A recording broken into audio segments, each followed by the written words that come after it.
Hello students. So we'll start with the next part of your web technology and its application, that is introductions to CSS. So in this video I'll be telling you what exactly is CSS is.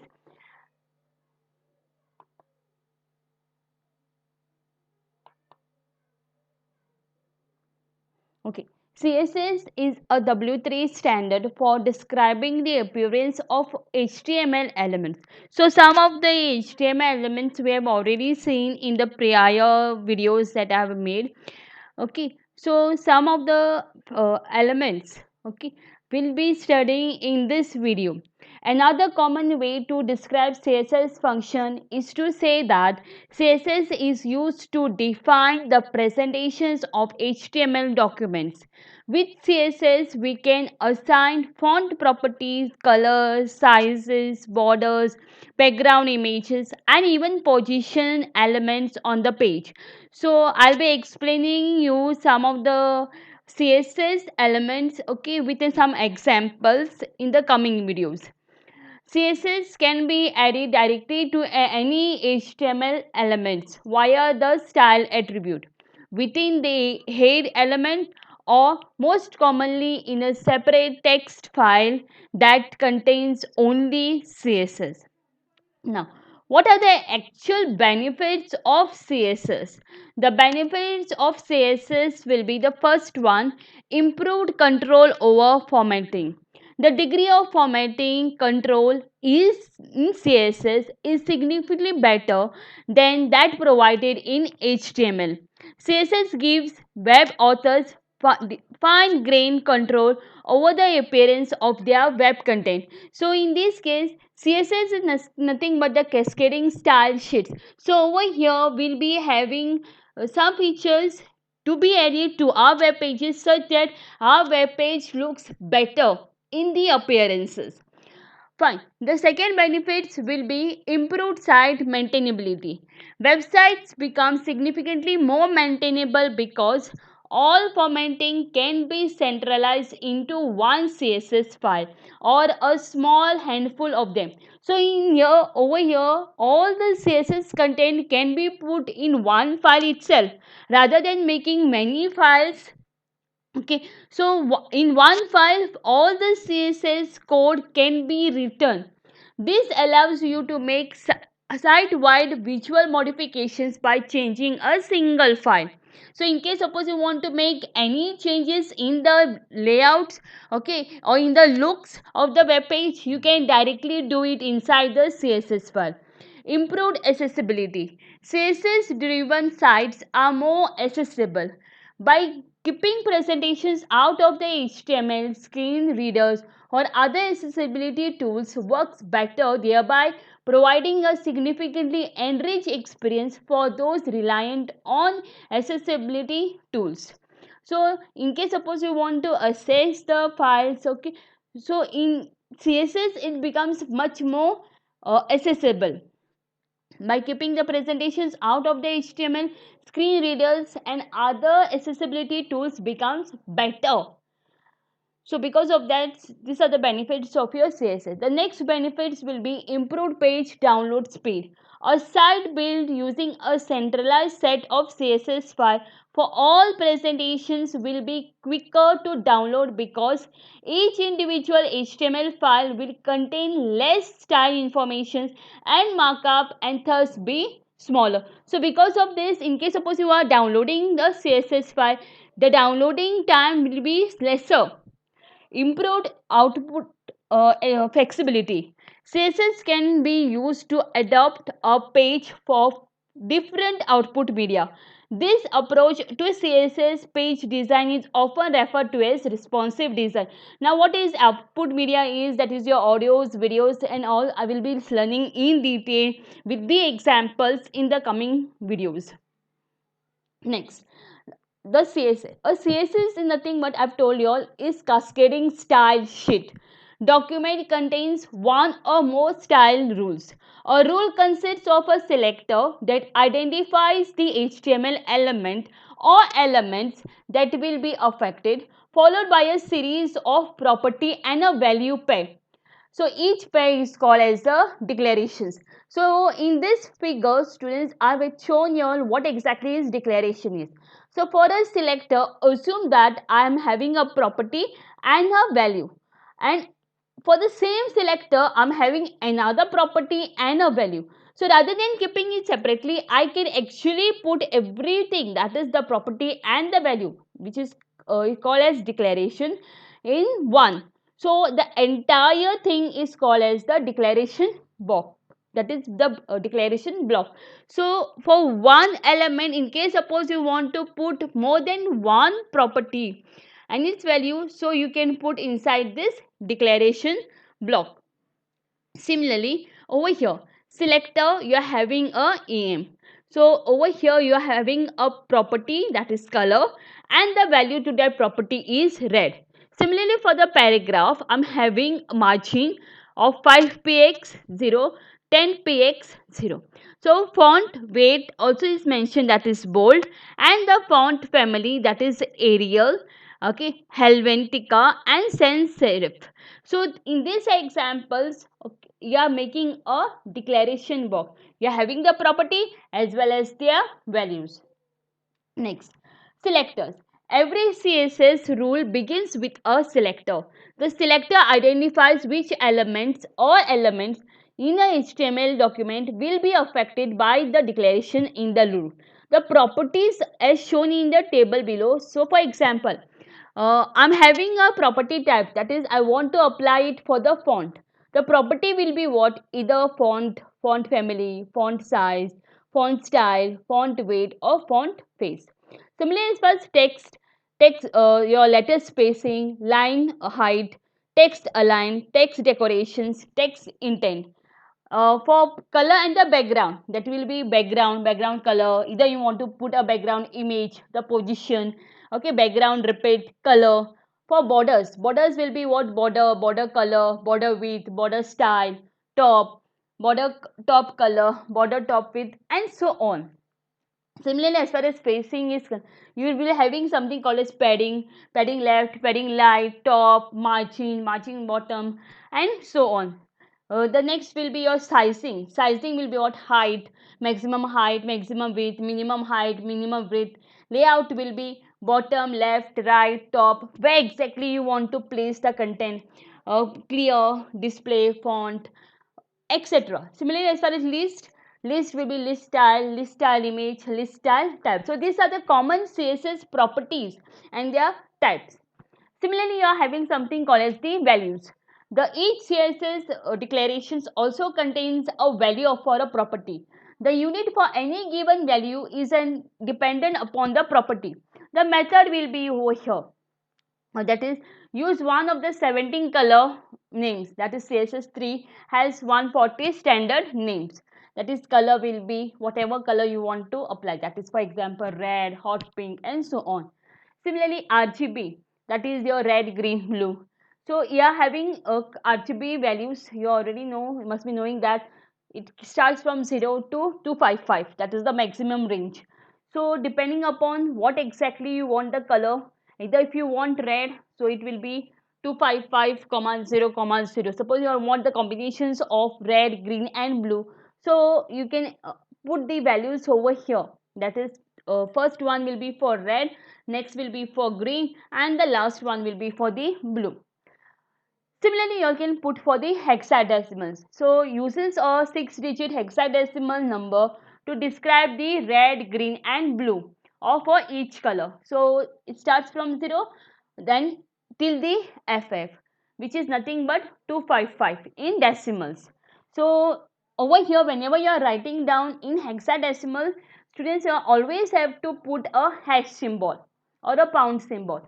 As far as RGB, in RGB you are supposed to write down as RGB within the brackets. The first color indicates red, the next one will be for green, the next one will be for blue. Similarly, the first one, that is FF, it indicates that when I say FF0000, the first two, okay, that is FF indicates for red, 00 will be for green, and the next 00 will be for blue. Suppose you all want the combinations of red, green, and blue, So you are supposed to do it in the hexadecimal forms over here. The next method will be RGB, but here A is also there. So A is nothing but alpha, which is partially transparent background color. So which is used to identify a transparency, that is the value between 0.0 till 1.0, which is fully opaque. If it is 0.0, it will be fully transparent. So similarly over here, RGB indicates nothing but your red, green and blue, and the last number indicates that is A, that is nothing but your alpha, which you want a transparent or whether you want a opaque one. So that will be the alpha part. The next one will be your HSL, allows you to specify a color using a hue, saturation and light values. It is available only in CSS3. Please do keep this in mind. Okay, HSLA is also available. So in these cases, that is hue, saturation and the light, you can put the values in the form of a percent, though in the examples which already shown. Next one will be, these are the list of different units to measure the CSS. So the three waves will be px, em and percent. So in px is nothing but your pixel. In CSS2 it is a relative measure, while in CSS3 it is absolute, that is 1 by 96 of an inch. So in CSS2 it is called as relative, in CSS3 it is called as absolute. Em equals to an computed value of the font size property of the element on which it is used. When used for the font sizes, the em unit is in relation to the font size of the parent, that is relative, and the percent is always a measure, that is always a relative to another value. The precise meaning of the percent varies depending upon the property in which it is used, that is relative. All these things, no students, will be studying with an example in the coming videos. So I'll be showing you how exactly to put the units as well. The next one will be EX, that is a rarely used relative measure that expresses the size in relation to the H height of an element's font. So it is also a relative. CH, that is nothing but another rarely used relative measure. This one expresses the size in relation to the width of the zero, that is a character of an element font. Even this is of relative type and it is used in your CSS3 only. REM stands for the root EM, which is the font size of the root element. Unlike EM, which is may be different for each element, but REM is constant throughout the document. So this is only for CSS3 in case suppose you are using. VW or VH stands for the viewport width and viewport height. Both the percentage values are between 0 to 100 of the viewport browser window. This allows an item to change size with the viewport is resize. Again, it is used for CSS3 and it's of relative type. In is nothing but your inches, cm that is centimeters, mm is millimeters, pt is points equal to 1 by 72 of an inch, and pc is pica, which is equals to 1 by 6 of an inch, which all are of the absolute time. Next, the next topic that we are going to study today is the location of styles. The first style is your inline style. Inline style are the styles rules placed within an HTML element via the style attribute. An inline style only affects the element it is defined within and overrides any other style definitions for properties used in the inline style. Using the inline style is generally discouraged. Why it is not being used so much? Since they increase bandwidth and decrease maintainability, because the presentation and the content are intermixed, and because it may be difficult to make consistent inline style changes across multiple files. Inline styles can, however, be handy for quickly testing out the style changes. So what exactly happens as far as inline? In inline, it affects the elements it is defined within and overrides any other style definition. So please do keep this in mind. Okay, so it overrides any other styles definition. So example that is given over here, within the header you are having the content that is share your travels. In H2 you are making a style of font size 24 points and the content will be description. Okay, similarly for H2, font that is font size 24 points and the font weight is bold and the content is review. So you all can actually see the differences by just running this content. You all can type it in any of the that is either you can use a notepad, okay, or any of the uh, content where you are exactly going to run the program. So I've already told you all, either you can use notepad, notepad plus plus, okay, that is nothing but the editors that you all can use of your choice. So depending upon the uh, editors that you all are having, please do use those editors and see the output. The next one that we are going to study is embedded style sheets, also called as the inline styles. Are styles rules placed within the style element, within the head element of an HTML document as shown. Okay, while better than inline styles, using embedded styles is used by and large discouraged. Since each HTML document has its own style element, it is more difficult to consistently style multiple documents when using embedded style.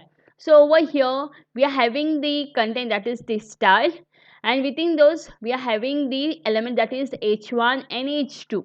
So for H1 the font size is made as 24, but for H2 the font size is 18 points and font weight is bold. So even here for this code, students all can write it down and see the output by using either of the text editor that you all are that is available to you. The next one will be external style sheet. External style sheets are styles rules placed within the external text file with the .css extension. This is by far the most common place to locate the style rules because it provides the best maintainability. When you make the changes to the external style sheet, all HTML documents that reference that style sheet will automatically use the updated version. The browser is able to cache the external style sheet, which can improve the performance of the style site as well. So in this case, what exactly we are doing is we are keeping a style, that is our CSS file, totally different in another file. So we are just linking it, that is link rel style sheet, rel, that is making a reference to the page that is style.css, where all the CSS files are written or the code is written. Okay, with this we'll end with today's video. More videos will be coming on the CSS. If any query is there, please do let me know. I'll be sending you some more examples also. Thank you.